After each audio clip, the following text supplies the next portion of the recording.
Good afternoon, everybody, and welcome to another edition of Brave Namibia, where we celebrate both ordinary and extraordinary Namibians.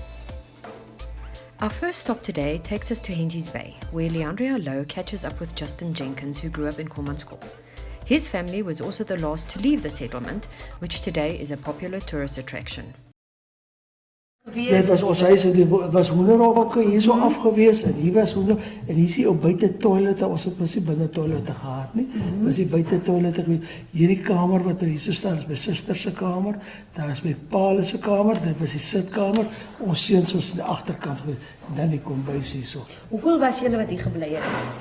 Ons was saam met ons kinders was so 7. So, ons was 5 kinders en dan nou my ma en my pa. Vir 7 dae. Nee, dit was lekker jare gewees, daai goeie jare gewees.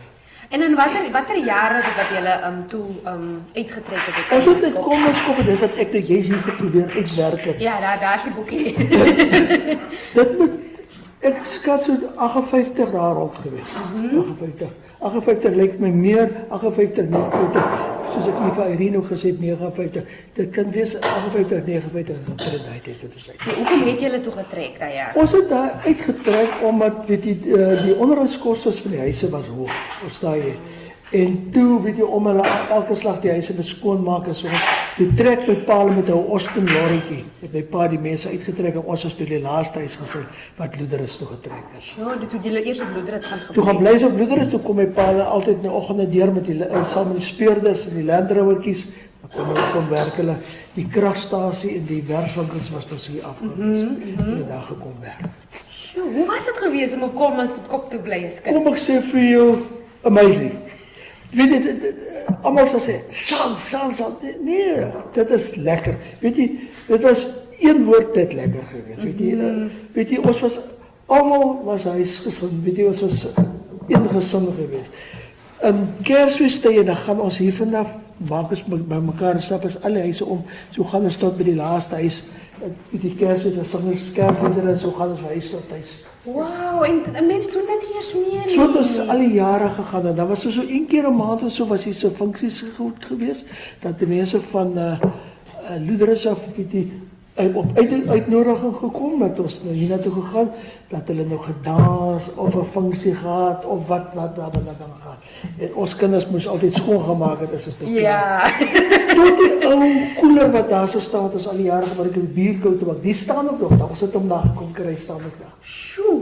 En hier onder, hierdie kant toe, was fabrieke geweest, koeldrankfabrieke, ysfabrieke, en daar was 'n broodwinkel ook geweest, en dan het ons 'n winkel gehad wat ons groceries by gekoop het. Ja. Daai jaar het ons hom genoem, nie 'n winkel, ons het hom genoem stoor. Okay. Ons gaan nou stoor toe, met 'n tikkie gaan jy daar gekoop jy vir jou net so bondelik. Hoe word jy bondelikers? En dan is die wind so gewaai het, hoe het julle altyd gemaak as die wind so gewaai het? Weet jy, ons het as die wind gewaai het, ons het skool toe gegaan, dan in die storm het sterk opgekom, dat hulle kom afkondig en gesê, luister die al die Kolmanskuppers uit. Dan klim ons die Leandrea, dan gaan ons terug, en weet jy, dan verdwaal ons, ne? Dan waai die wind so sterk, kan jy nie, jy sien geen pad nie, dat ons moet uitklim, en help pad soek, waar is die pad, daai tyd was nie teerpad nie. Ja, precies, Dan moet so ry, en as ons uit die kar uitklim, wat is die land, die Blazers se voering, dan trek ons oor ons koppe, dan stap ons huis toe, dan voel ek of die wind jou bene stik in waai. Ja nee. Maar weet jy, dit was vir ons lekker geweest. Dan gaan ons hier so, dan is het stilte, dan gaan ons Loederus toe, Bioscoop toe, daar wat is die plek se naam, ek sal net op die plek se naam kom. Ja. Het is Bioscoop toe gegaan, en as jy daar uitkom, dat die storm opgekom, net so, hoep, dat is die storm daar.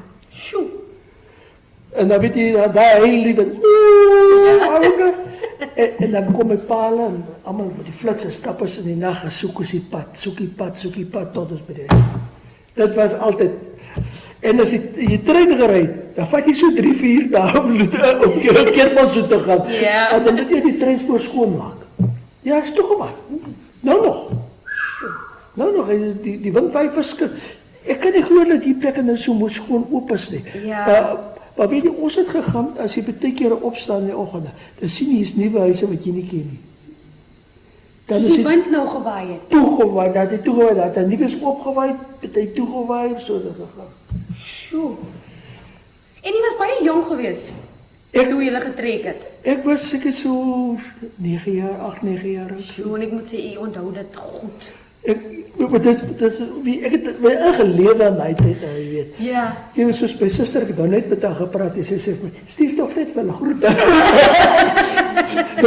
Want sy was baie kleiner as ons geweest, want sy, dis as babiekie, sy by die trap het sy nog afgeval, dis kan ek nog goed onthou, ja.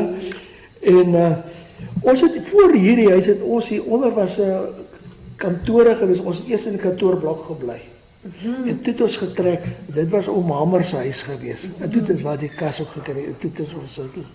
En toe het my pa, was hy meganiese voorman geweest, en dat is nou krag was in die oggend 6 uur tot 10 uur die aand geweest. Ons het 2 kragstasies gehad daar. Okay.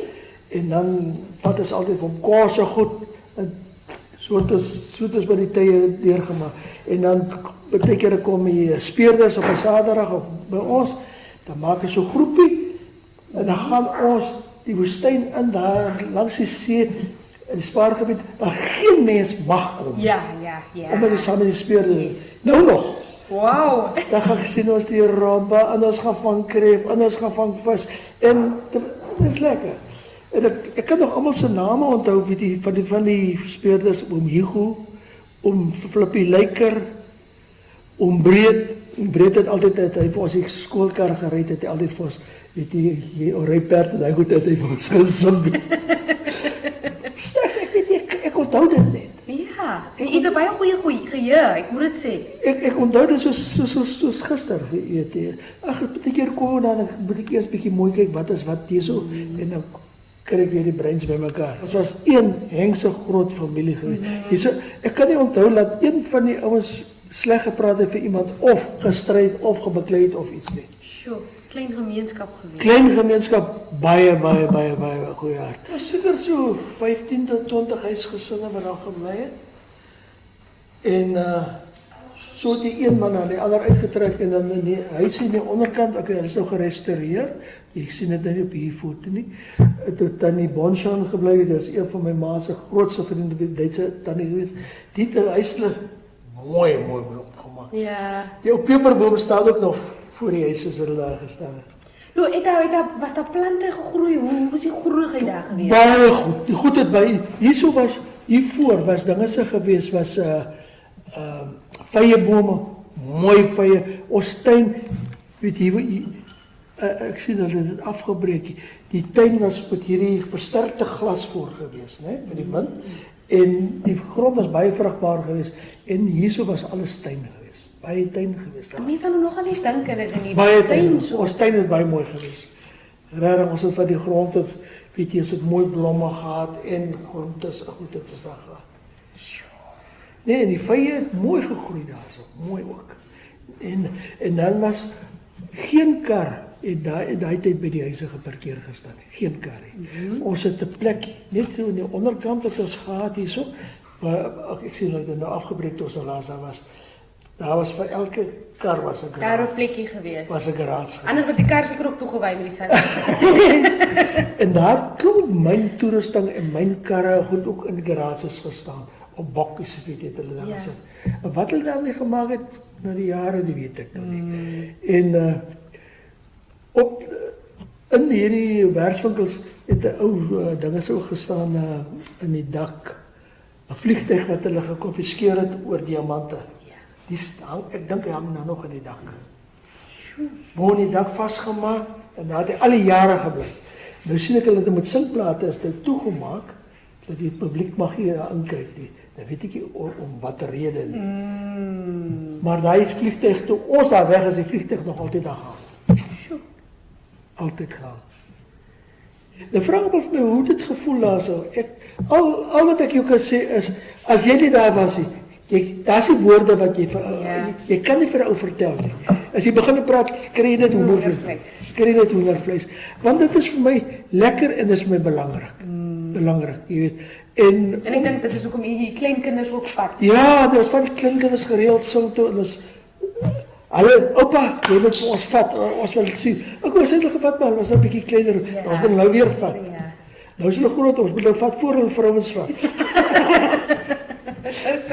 Maar ek sê, die geskiedenis is vir my bitter baie belangrik, want dit is deel van my lewe gewees. As kind wees, was dit vir my beste deel van my kind wees gewees. Ek weet, die ander was op die plaas het ek net gewerk. Hierdie was 'n kind, soos 'n kind gewees. Die vlaktes gespeel, bande opgepomp, gerol, die wind het hulle weggewaai. Ons het die duine afgerond met hierdie tolle, hierdie elektrische tolle, alles van die plankies uit, dan rol ons om die duin op, klim ons binne op, dan vast een, dit is nog gevaarlik, dan rij ons met hom af, dan vast jy binne nie, dus die ander kant kom ons hier so trok by. Maar dit is so lekker geweest. Daar sit die volgende, en weet jy, bande, dan speel jy met bande, van die wind daar, rol die bande, daar, klip jy kry weer uit bande, maar hy is weg. Hy is weg, ja. Hy is weg. En weet jy, ons het ook elke sondag en saterdag, het ons die bamboe compound ingegaan, daar het sakke resynkies en monkey nuts het hulle altyd gekry. Dat was so sakke vol gestop. Weet jy, dit was ons maats gewees, het die bamboe. Weet jy, dit was deel van ons gewees. En dat hulle elke oggend as hulle van die pappe goed wat hulle by hulle compound nou uit, dan kon gee hulle dit vir ons hoenders, weet jy. Daai pap was 'n ander soort pap, weet jy, sulke stywe pap. Ons het van die pap geëet ook. Dit was lekker stywe pap. Jy kry vandag, ek weet nie of jou ouens daai pap kan maak.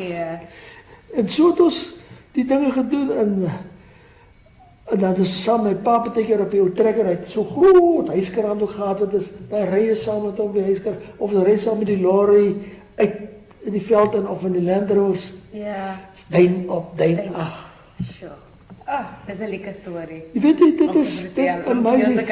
Jy weet, en snaaks genoeg, daai jare, was daar geen huisbediendes gewees nie. Geen huisbediendes nie, wat ek van weet nie. Ons het ons werk self gedoen. Ons kinders het elke week moet hy dit doen. Daar ry hulle op. Een week is jou week vir die hoenderhokke, dan is jy weer besig om die vloere te was, jy moet die vensters was, en jy moet dit doen, elke een het sy weer, dan kry jy tikkie vir die week se werk. So jou, nou kan jy hom gaan spandeer. Ja, en toe is hierso, het ek naderhand hokke opgesit, weet jy, vir duiwe, toe het ek wit duiwe daar gehaal. En die duiwe het naderhand so aangeteel, ek het tot 'n lammetjie ook daar, 'n skaaplammetjie ook daar groot gemaak. Wat ek by die boere gekry het, het ek groot gemaak. Hy daar in die huis ook rondgeloop, die skaaplammetjie. Weet jy, dit was anders as kind wees, weet jy, iemand dat sal kan, vandag se kinders sit precies voor die TV. En voor die cellfoon, Voor die cellfoon, en daai jaar het ons pas ons kind soos kind gewees. Ek dink dit is seker een van die redes hoekom jy dit so maklik kan onthou. Weet ek sien nog met my ma by die naaimens en weet jy, sit en maak sy klere reg, en te lekker gewees man, te lekker. Dankie, baie dankie.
In our second and final clip for today, Ester Kamati visits Monica Gwala, an entrepreneur who owns a guest house in Otjiwarongo and is also a horticultural farmer. She shares with us her journey going into the farming industry.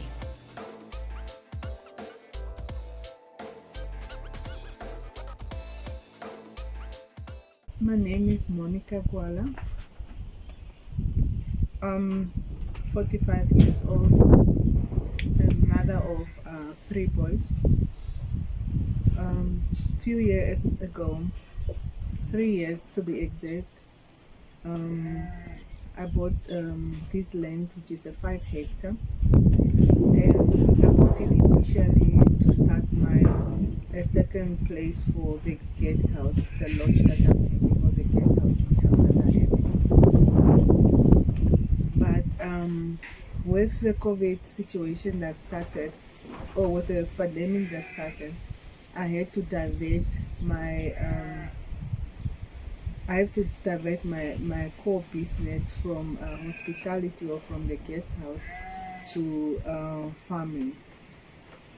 I started getting interested more in farming when I went to visit Zimbabwe for holiday, and while I'm there, I started enroll myself in some program of horticulture. I started visiting farms, visiting women mostly that are also in the same business activities of farming. And that is where I fall in love with farming. I realized that one thing about Namibians is we are not really into farming, and farming is seen as one of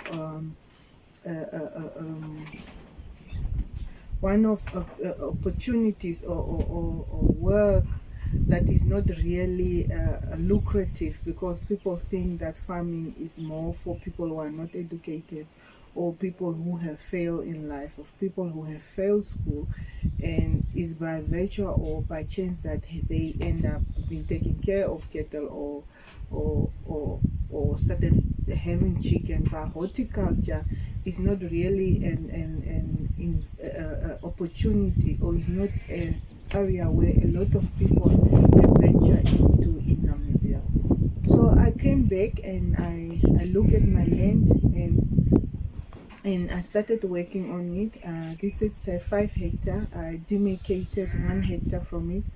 So we started producing or planting different types of crops, which is spinach, tomatoes, beans, maize, beetroot, tomatoes, green peppers, chilies. And in these first 2 years, I was more trying to understand the type of soil I have. I also came across that we have water situation whereby we don't have enough water in this side of the area. So when we started then farming, we came to cross a lot of difficulties. Wildlife started jumping in, because as Namibia is a desert country, the place where we are, there is also a lot of wild animals. So there's a lot of obstacles in farming. It's never an easy thing, but the best part of it is when you produce, when your crops come up, when you see things starting coming up, you see a seed that you have planted, or a seedling that you have planted, and then after 3 months you have crops, which is tomatoes or green peppers or spinach or chilies, and this is something that is from your soil, or something that you have done it yourself. It's such a good feeling, a great feeling, that when you harvest from your garden, and it's even a better off, or even a more content, happy feeling when you are able to feed yourself, to feed your neighbors, your friends and family. And if it even comes out that you start making sales from it, as an entrepreneur, for me, it has become more a blessing when I got an agreement with a Spar Group, whereby we started producing and start selling our produce to the Spar Group, which is now the Spar, the Safe Malls and all that. And they started buying from me, that is spinach, green peppers, tomatoes, and everything that we harvest. As a farmer or as an entrepreneur, it's always very important when you partnership with the market, and Spar Group is one of our biggest companies that with whom we are working with, or where our produce are being sold. We sell our spinach, green peppers, tomatoes to the safe malls, and we also have partnership with a restaurant, Momo's restaurant, and then we also sell our green peppers and tomatoes to the street vendors. The Meme street vendors are one of our biggest market, and at the moment we are even not able to meet their demand, and this means that we are walking a journey with them whereby we need to produce more for us to be able to meet the market, which is the street vendors. Farming is really a good business. It's a lucrative business if you put in you are determined, you are hardworking, and you are not gonna lose focus. It's not an easy business, and it's also not a fast-making business. You have to be there constantly. You have to be your presence need to be here. You can't be doing farming from a distance, from you are somewhere else and your farming activities somewhere else. And my advice to fellow farmers, for people who still want to venture into farming, is to learn what you want to farm, and also to learn, because every day you are learning in the field. Everything in the field is different. What I'm experiencing is not what somebody else is experiencing, and it's a learning curve. It's a learning curve. It's a very expensive business activities, because everything that you use, or everything that you put in your soil, which is now, whether it's fertilizers, whether it's pesticides, all of those things is money. You have to spend money to make money. So it's really something that I'll continue doing. It's something that I love doing, and it's something that I would love to be able to help young women who want to be involved or get involved into farming. In our next we are working toward programs where we're gonna start teaching, giving theory and practical services, training to potential young ladies, single mothers who is not able to feed themselves. So this practice is just for us to be able to give back to the community, whereby we say, okay, or we want to hold hands with young mothers who really is lost, who doesn't know what to do in all that things. And we as the group, Monai's group or Monai's Farmstead, who then come in and take them in and guide them, teach them, and also introduce them to our market. Thank you for joining us on today's journey. If you know someone that you feel should be featured on our program, please contact us at brave@nmh.com.na.